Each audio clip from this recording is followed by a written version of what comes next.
Hello and welcome to the show. I'm your host, Jason Knight, and on each episode of this podcast, I'll be having inspiring conversations with passionate product people.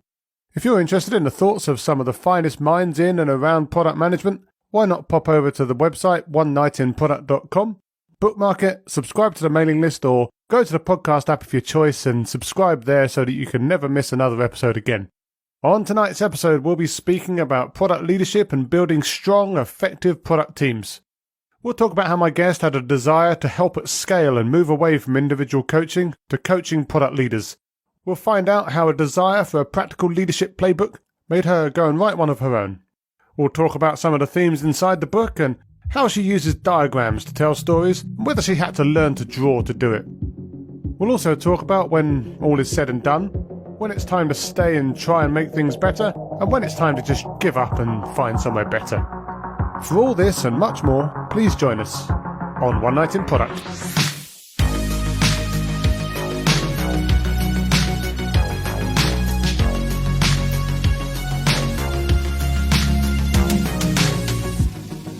So my guest tonight is Petra Wille.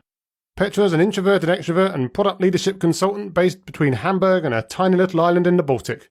She's the author of a new book, Strong Product People. And no, we're not talking about how much you can bench press. We're talking about building highly performing teams of product managers and product leaders. Petra hates people who always have to be right, so I can assure you any errors in this interview are just my way of bonding. Hi Petra, how are you tonight?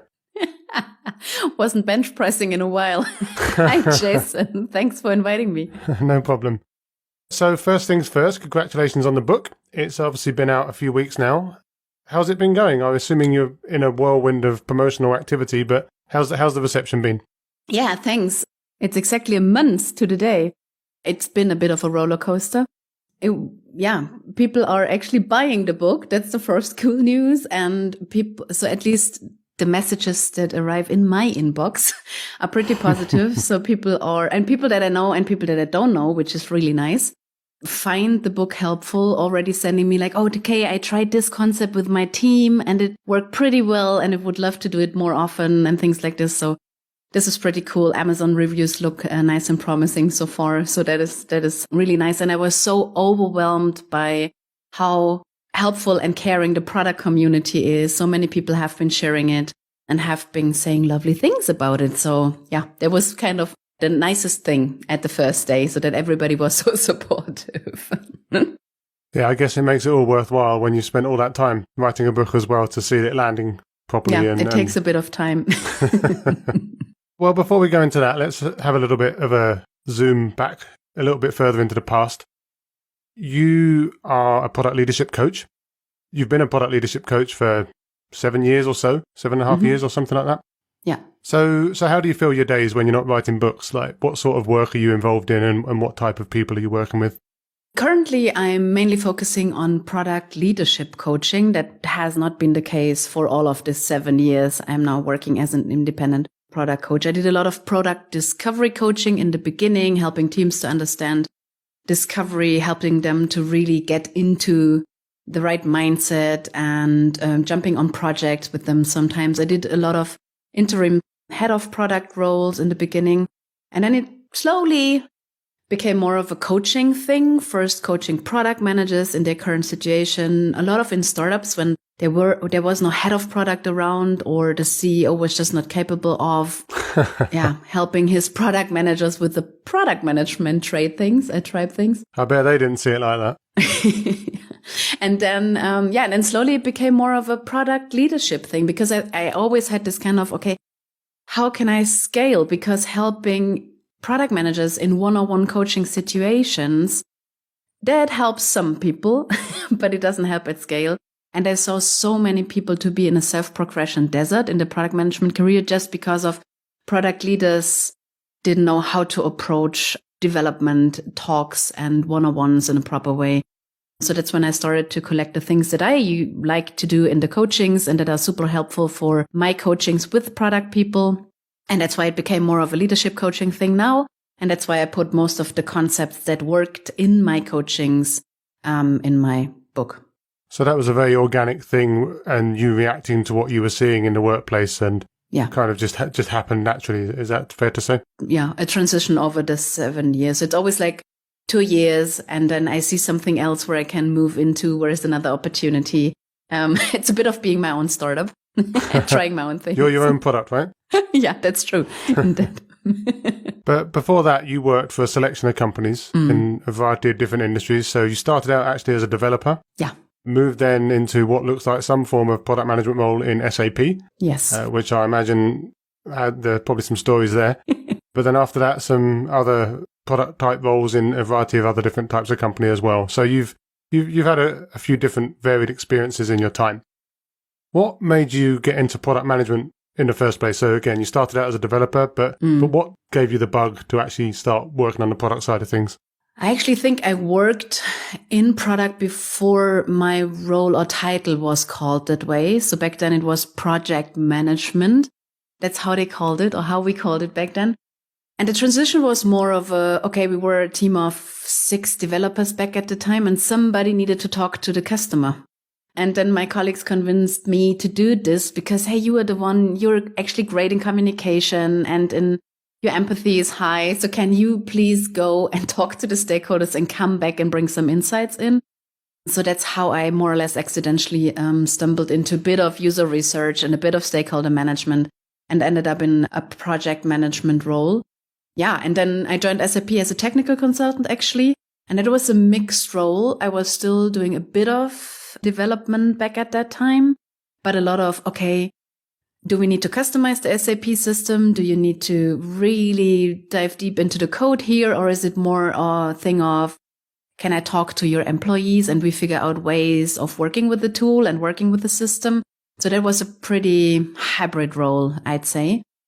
And there I learned a lot about serious manufacturing companies, I say. So in Germany, obviously, I worked for a lot of automotive companies and these type of companies, large corporates. So that was more or less the things that I picked up at SAP. And then after that, you spent a few years doing, again, various different roles in various different companies, moving around, learning your trade. And after that, you decide, time to go freelancing. It's time to be a consultant. What kicked that off? What inspired that? Actually, I had this feeling that could be something I would like to do earlier on in my career. So actually in my time at Zing, I thought about, why are there no more freelance product people? Because there was a high demand of product people and it was super hard at that time. There were no freelancers around, at least not in Germany.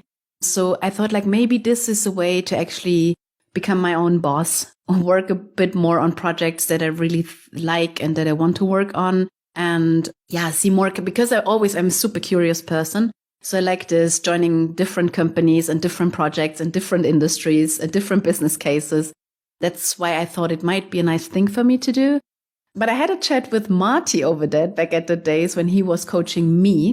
And he said maybe it's not a thing. So freelance product coaching is not a big thing. And years later, we figured out that it is not a thing in the US because they tend to hire people. And when they not longer need them, they tend to fire people in there. And that's not how Germany works, right? So it's really hard to get rid of employees once they joined your company.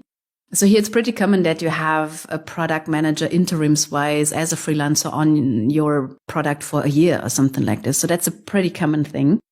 And it just took a bit of courage. And the startup was not going that well where I was working back then. And then I just decided the time is now. So just jump and try see if that works. And it did, luckily. Yeah, and I guess if it didn't work, you could just go and get a job somewhere else. Yeah, true. There was a plan B. Test and learn. But you've been working then with a bunch of different types of companies now as a consultant, and obviously loads of different leaders that you've been talking about, the people that you're coaching. This has obviously given you a really good insight into the good, the bad, and the ugly of product management, I guess, and product companies and product leadership. But what made you decide to write a book about that? So there are not that many books out there for people leading product people. And I thought there is a niche and there need to be some more books about that because I really like the ones that are out there. All of them have, their small sweet spot. But I thought there is a workbook missing, something that is really hands-on and really helps the people to apply what all the thought leaders are preaching. in their day-to-day lives, right? Because the struggle is real and it's not as easy as reading a blog post and then just go do it. So what I tried with the book is helping to make this transition a bit easier. So the book contains a lot of just little thoughts and metaphors that could help you as a product leader to explain concepts and things to your product managers so that they can understand and run with it easier. Yeah. So it's a lot of this, okay, what is the ideal way of working? But what is the, common way of working? And how can we make this a bit nicer here and there? Yeah, one thing I saw in the book, which I thought was very interesting, was quite a lot of diagrams as well. So making it very visual and trying to make it easy for people to pick up and I guess draw their own versions of those diagrams to help them visualize what's going on. That would be the best outcome ever. And because I love drawing and I really believe in that it's a difference if you have a super nicely drawn PowerPoint slide or if it's more like a handwriting. I think people's brains do connect better to a handwritten sketch or illustration or something like this. They remember them better. So there's research about that they remember handwritten things better. And that's just the trick I use here. And I think it's valuable if the leader is able to just like throw an idea on a flip chart or on a whiteboard and explain some concepts way better than he may have been able before they read the book. So, yeah. And is your face-to-face training, obviously when it's possible, like is your face-to-face training very visual as well, or do you vary it? You can ask all my coaches. It's kind of Petra and all the illustrations. And I really love drawing. So if I'm in a room with a whiteboard, I'm always close to this whiteboard holding at least 3 pens in 3 different colors. And I'm kind of an obsession with this kind of pens and what different pens you need for which kind of drawings. No, I really love to draw because it helps me think and it helps me to illustrate how concepts look in my head. And then it helps other people to see, do they agree? Don't they agree? Because as soon as you put something in written form, so a lot of people love the narrative form of ideas as well. That's fine. I'm just a faster drawer. So. But when you started out of this stuff, did you decide, hang on a minute, if I'm going to be training and drawing when I'm training, I need to go and take art classes as well? Or have you always been quite good at drawing yourself? Because I'm terrible at drawing. But it's not that it needs to be nice and shiny, and it just an illustration sometimes does its job even if it's super ugly. No, I picked it up, I think at Zing, because some colleagues actually were already doing it and practicing it a bit. And then we had a super small workshop where they just showed us like vocabulary of 30 things to draw that you use a lot in the business context. So how to draw an email, for example. And then we drew little envelopes, obviously. And that helped me to get going. And I was a visual person always. So even during university, I did a lot of Photoshop work and photography. So I'm a visual person anyways. My mom does a lot of arts. So maybe that's my form of arts, even if it's not that beautiful. But yeah. I'm sure that people will find it as beautiful as you do. It's practical, at least. Did you design the cover for the book yourself then, or did you get someone else to do that? More or less. I designed an early version. That was the one I was using in promo. But then at the end, I got the designer and do a proper version of it. But the idea was there, and that's my idea for the book cover. Yeah, so that's the beauty of self-publishing, right? You can decide on all these things. There's no one there sitting there telling you what to do. That's right. So one discussion I've had recently with a couple of different product consultants, and it's something you've touched on a little bit yourself just now, is how not everywhere is Silicon Valley. And lots of places seem to have quite different mindsets, maybe culturally, or at least work culturally, ways of working, maybe types of business that tend to work in those countries, and lack of startup culture and stuff like that. Now, that's obviously not true in Germany, or at least in the big towns in Germany, but it is true in a lot of places. But of course, most of the books, or many of the books that we see out there, are all written by these Silicon Valley leaders and founders and stuff like that. Do you feel that your book, as a European yourself, gives a really European take on that? Or do you think that it's really hitting the same basic themes, but just explaining them in a more practical way? This is such a hard question because I'm so immersed in all this global product community, so that it's really hard to differentiate. And obviously, Matti has been coaching me, so I believe in a lot of the concepts he's teaching and talking about. That's what I applied when I was a product manager. That's the things I tried and saw working.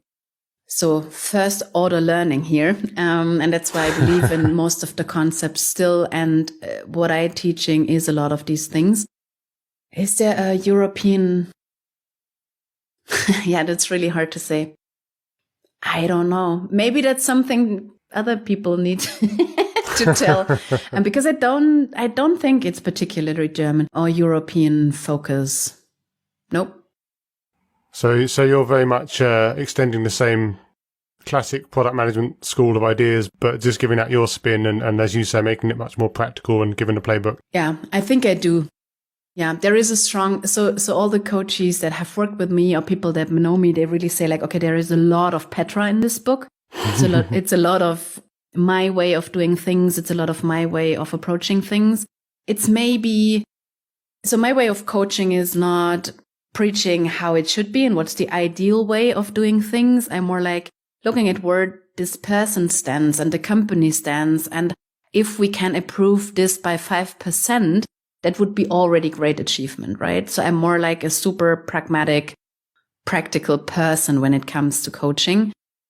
There are some things, some ideals that I really believe in, and that's where I'm not flexible. But on most of the other things, I'm a bit of, okay, how are you're naming your product roles? What's the responsibilities in the teams? Tell me about it. And then let's see how we can improve your current situation. What are your goals as a company or as a product organization? What are your biggest problems and challenges? And then I try to take it from there. And I think that's what in the book as well, so that it's a rather practical book. Yeah, it's interesting. It's the whole cliche around like not letting the perfect be the enemy of the good. Yeah. Right? So wanting to make some change. And I think the way I tried to phrase it recently was better's better than not better, which I'm not sure is quite as... Maybe I quote you on that. Yeah, not quite as quotable, and probably someone else, I probably just copied it from someone else, but it's that whole thing. I think it is you see it a lot when you're looking on forums and talking to people. Like lots of people get very dispirited because they've read Inspired or they've read Empowered or maybe they've read your book or any of the other books that are out there, and they see all these ideas and they think that if they're not doing all of those things all at once, then they've failed, or that the company's failed and stuff like that. And obviously, the way I put it as well is there has to be a goal and like a direction that you want to go and like an ideal to strive for. But if you don't get there tomorrow, it's probably still okay as long as you're moving approximately in the right direction. Yeah, and sometimes it takes years for you to get to this ideal version of product manager you're having. And hopefully you get to competence level first, so everybody would call you a competent product manager. But still, then there is so many things that you could still learn and improve, and that takes years. So it's a longer journey. And sometimes if I do coach people, the coaching might not even have an effect to the big company environment immediately. So maybe they're influencing the next company they're working for in a much better way or something like this, right? So it's a journey. It's really like a self-progression journey, and coaching is as well. It's not we're having 2 coaching sessions and you're a completely different person coming out of the coaching, right? So, yeah. Now that would be some coaching. Yeah, that would be a good skill to have, maybe. So there's a lot in the book, and I don't want to ruin the fun for all of the people that haven't read it yet. So we won't go through it all, but I would like to maybe talk about a few of the key themes. So one of the first things you touch on in the book is spending some time defining what product management is, what product managers are, what product leaders are. And again, if we go back to what we just spoke about, that isn't always obvious to a lot of people and to a lot of companies. And I think that a lot of the frustrations that product people tend to see is because of that mismatch. Because I'm sure there's quite a lot of product people out there that know or think they know what a product person is, but then that clashes into the reality of the leadership of the company, or potentially the leadership of the team if that wasn't a product person who's maybe just been parachuted in or whatever else. So obviously you can work with the product leaders and the product managers, but how do you try to sell that message into the leaders of a company and actually try to bed in the idea that product thinking and proper product management is a thing that will be ultimately beneficial to them? Yes, if I'm allowed to. That sometimes is not that easy, because in some cases, really the product manager or the product leader is actually the ones getting in contact and in touch and paying the coaching out of their training budget or something like this. And then already it is not that easy to talk to their manager, for example, right? But I try to influence the bigger environment as well if I'm invited in, I'd say, which is not always the case. In some companies, that's exactly why coaches are approaching me, because they are stuck in this place where, okay, my product managers get it. The engineering team gets it, because that usually is the case. Engineering gets it. Product management gets it. QA gets it. User research and design gets it. If they're there. That's not the case in all companies, I know, but if they're there. And then at some point they struggle with how to influence upper management, right? So that's a typical case for coaching. And then we just see what we can do. So can this product leader influence them on their own? And that would be the ideal scenario, right? So I try not to jump in and interfere with the senior management immediately. But sometimes it makes sense to just, try to influence them a bit, or send them to an empower training or something like this and just hear it from somebody different. That's a nice tactic I have, so that I'm working with the product leads, heads of product level, director level, and then maybe sending the other ones to somebody else, so that it's just like two parties preaching the same message to the same people. That helped a lot, to kind of breaking into product thinking a bit more for many companies. Yeah, I think it can be quite tough sometimes, even if the message is the same. And I'm maybe thinking more about internal people. Even if the message is the same, trying to sell it in a way that they will believe, versus sending them out to some highly paid, semi-famous consultant or something like that. And they can say exactly the same things, but it just resonates more because that person looks successful. Yeah, that's true. It just helps because of. That's usually the case, and something that is necessary for some companies. Yeah. But 2 years ago, I would have said like that this is often the case, that higher management or senior management needs to learn a bit more about product led and why this could be beneficial for companies. I see a change there. So currently I'm more approached by CEOs or CTOs or CPOs that actually say like, hey, we understood that we need to become product led, but help us to do this. How should we be doing this? So there's change coming, I'd say. Oh, thank goodness. You also talk about being a good boss. Mm-hmm. And one of the things I've pondered in my time is the lack of structured training. So this isn't obviously just a product thing. It's probably quite common to a lot of types of job in a lot of types of company, but it seems quite often that you'll find maybe the best or maybe the best spoken individual contributor just kind of gets bumped up, given a pat on the back, slight pay rise, and told to go and do it. And there's no training or guidance for them to do that. They're just there. And that doesn't seem to me to be the sort of thing that's going to give necessarily a good result unless that person accidentally is a good manager. So what ways do you recommend, or have you tried to bed in to try and transition people into leadership so that they can actually be effective bosses and actually run their teams in a way that is going to set them up for success? That really depends, because there's so many ways how people actually end up in their first leadership role. Some really have the aspiration and really want to become that person. These people usually read, at least for the 12 months before they are promoted, all the things that I can actually find on the internet about leadership. So they're usually well prepared theoretically. And then, as you were saying, sometimes it's just like patting the senior on the back and say like, hey, you won the prize. You're now a leader. There is a study that shows like, in average, it takes a leader in general 10 years to get his first leadership training or her first leadership training.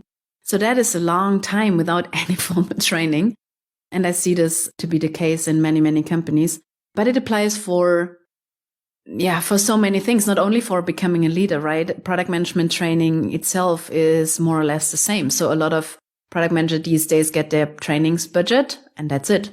And they're not even talking with their direct line manager about how they could spend this money and if it's maybe a better idea for them to start a podcast, because you learn a ton if you start a podcast, as you might know. So I've heard. So there's so many ways to learn new things. It's first of all, and great bosses would help you steer this journey and really help you to figure out, okay, is that new know-how I need to acquire? And therefore it might be okay to take a training, or is it a skill? Because to learn a new skill, you need to apply it and you need to inspect and adapt how it's going. And maybe you need your line manager to help you with this. Or do you just, learn by sharing what you learned with others? Doing presentations internally is a nice thing, or attending a training and then telling your colleagues what you learned. So there's so many things to learn something.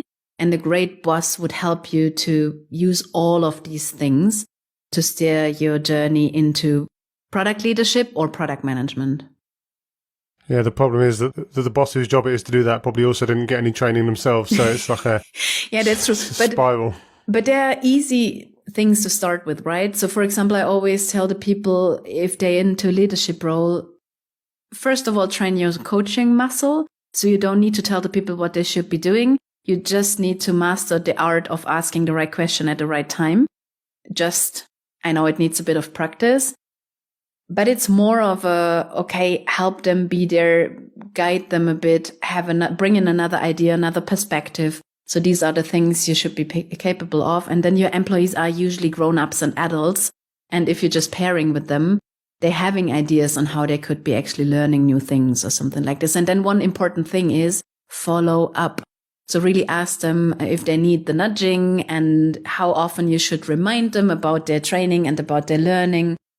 So that's an important thing. I will actually I need to write a blog post about the follow-up thing. There you go, inspiring you with your own thoughts. But it's interesting because obviously in that last answer you referred to the product leader as a he, and then also and her or her, and that touches on another thing that I know that you and I discussed before this call around diversity and women in tech and women in product. Now, it's no secret that there are far more men in product leadership, and indeed all leadership, but product leadership positions. And there's all these cliches as well that you hear, or these kind of stories that you see, that women that try to put themselves forward into those positions are judged very negatively as well, because traits that are seen as desirable in men are seen as maybe less desirable in women, are seen as pushy or aggressive or whatever else. Now, do you think that is something that's getting better across what you've seen, or do you feel that that's just as bad as it's always been and that we really need to shake things up to get that to be better? I think it does, because of more and more companies are desirable environments for women, and not only women, but for more diverse product management culture and product management teams, right? So diversity in all terms. There was a lot of dudism in the first companies that I was working. So you really had to kind of be okay with all the engineering jokes going on. And it was kind of a rough environment. And more people and companies are sensitive to these topics. Yeah. And I think that's why things are changing for the better, because if the environment already is a bit more open to whatever person wants to join the company, then it's a much nicer environment to be there for, in this case, women. And they can find their way, they find their spot, they can, live up to their full potential. Some companies really have great programs to help women. For example, I do coach a lot of women. I would say for me, it's a 50-50 thing, because of a lot of companies are handing them some coaching budget and say like, look, maybe you need a female coach helping you with some of the topics. And that for sure helps. So it's, for some women, it is easier to open up when there is a woman on the other side of the screen as well. And we can discuss some of the topics. So imposter syndrome is even bigger amongst women than it is amongst men, I'd say. Yeah. And then a lot of the ladies have this, oh, I have never been coding. Do I need to become a product manager? All these kind of doubts and questions. And then we just can talk through all of that and look at the strengths, because empathy is a thing that a lot of women can bring to the table. Communication skills, curiosity is strong. So yeah, and maybe the HTML skills are not where they maybe should be, but you still can become a great product person, I'd say. Yeah, I've never been convinced that the argument that product managers need to be able to code. I mean, I know that you see it in a lot of interviews, especially out in Silicon Valley, big tech companies and stuff like that. And obviously it's nice to have an analytical mind and be data smart and stuff like that. But and to be fair, I'm not 100% sure how much they actually have to be able to code, like really, really code versus kind of pseudocode and algorithmic thinking and stuff like that. But it still feels a bit unnecessary. And actually what I've found, and I'm a former developer myself, so I kind of sort of know how to code, and I feel that there's always that temptation to try and specify the solution or help out. And whilst that's obviously great and probably in a really super early stage startup, that could be really handy. Yeah. Because, it's all hands to the pump. At the same time, when you're in a slightly more mature product organization, you shouldn't be going anywhere near that, right? No, yeah. You should back off more from this super detailed technical implementation questions. Yeah. And what I usually say, you need to be interested in these topics, right? If technology is something you find boring, then it's maybe not a good idea to become a digital product manager. But if technology is something you like and you're open to that, and you still could, I always send people that have never been coding to how to code introduction training, just that they get the idea of, okay, why it is bad to interrupt your engineer 20 times a day, so that they experience this, oh, damn, I didn't find the semicolon to be missing for 2 hours because of 2 interruptions. So there are some things that are helpful if people try to wrap their head around coding and what matters and why it's hard to actually, a hard job to have to be an engineer. But it's not that you need to know it in and out. Some SQL, for example, helps maybe if you need to do some data crunching and all these things. But if you have smart, curious product managers from whatever background, I always see them picking up these things pretty easily. Yeah, it's not rocket science these days. And you can do great things with no code and Google Docs and Forms. Yeah, no, that's obviously the next movement, which is really interesting. And I've spoken to some people very excited about the possibilities that puts in the hands of product managers. So definitely keeping an eye on that. Yeah. But obviously, as a former developer myself, I'm always kind of keen to at the very least, get jQuery on. But it's interesting because obviously you're talking about their collaborating with engineers, and there's obviously stuff in the book about collaborating across the company as well, which is probably, in fairness, a very large topic that we probably need to do a different episode about. But I guess the question is, when an organization, for whatever reason, doesn't work, and I'm sure you've seen this more than once in your career when you've been coaching people, and maybe the organization itself is very dysfunctional, it's just not ready for these ideas. Maybe there's too much politics, too many to and fro's between people, culture of blame, no psychological safety, all of that stuff that we hear about all the time. Now, I guess that part of your job is to go and help people try and cope with that and give them strategies to fix that and help smooth that over.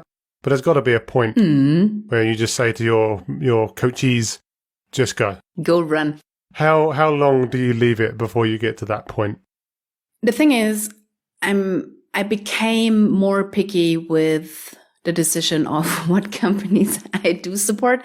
So I try to, for example, the psychological safety thing, that's usually something I can figure out before actually joining that company, if they value learning and if they value different ideas and different concepts and people speaking up and all these kind of things.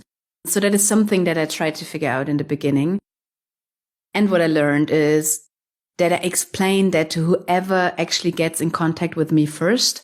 That is, at least in 50% of the coachings, I'd say, a point where we come across. So there is in all of the coaching, because a lot of the coaches I'm coaching for a year, more or less. So yeah, every product manager knows once a year you have this moment in time where you think like, oh my God, I need to get out of here. And then there is a coaching session tomorrow. So obviously you will talk about this with your coach. yeah, so that's the conflict I had in the beginning because I was paid by the company and coaching this person. And I really struggled with the decision, okay, how am I approaching this?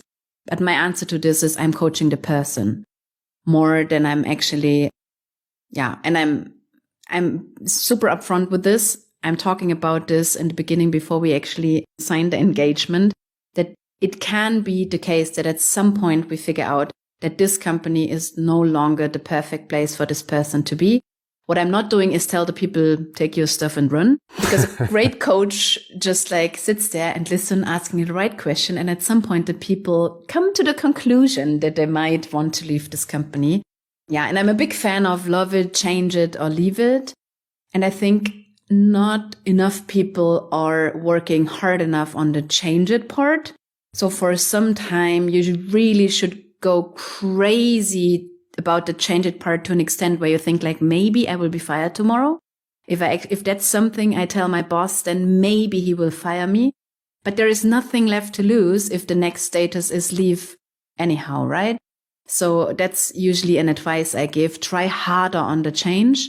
Point out things 3 times, see if they stick. If they don't, then there is a point in time where you just like need to leave. I think a lot of product people spend too much time fixing broken companies and not doing the job that they actually want to do. And I think the world would be a better place if we are focusing more on creating inclusive products that are helping, the world, solving the bigger problems and not so much fixing random companies somewhere. I agree that there's a balance. That you can't just walk out at the first sign of trouble every single time.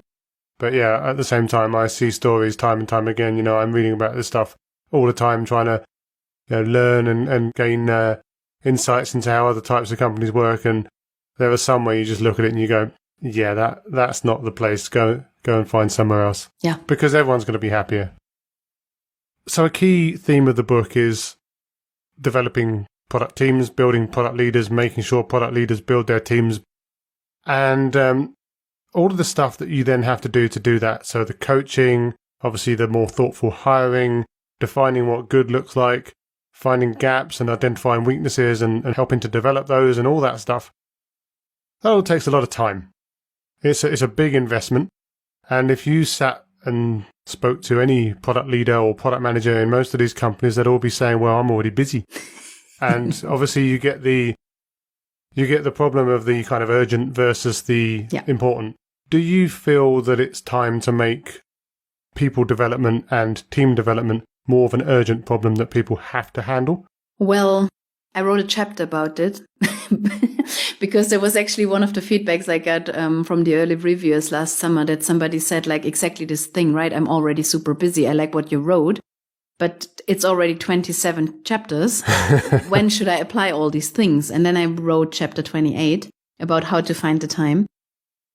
I think people development is an important thing, right? Because if every individual on your team becomes stronger, the team becomes stronger, your life as a product leader becomes way easier because they're more independent, empowered, can make better decisions, all these kind of things. So yes, it should be something you should be focusing on. And in the end, the time that you need to invest, that's not that much.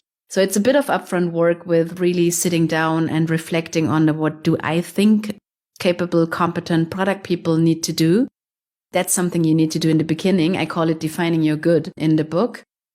But then it is more of, strengthening your coaching muscle, doing good one-on-ones, helping the people to find their next bigger challenge. So really assigning them to teams and problems that are, helping them to come to the next stage. That's another thing. And that's more of I just need to see the opportunities in my team and in my company and really need to have a vision for each and every product manager on my team. And creating this vision is not like a massive process. It's more of having meaningful conversations with them, see where they want to end up in their life and in their career, and then see how you can help them to get there.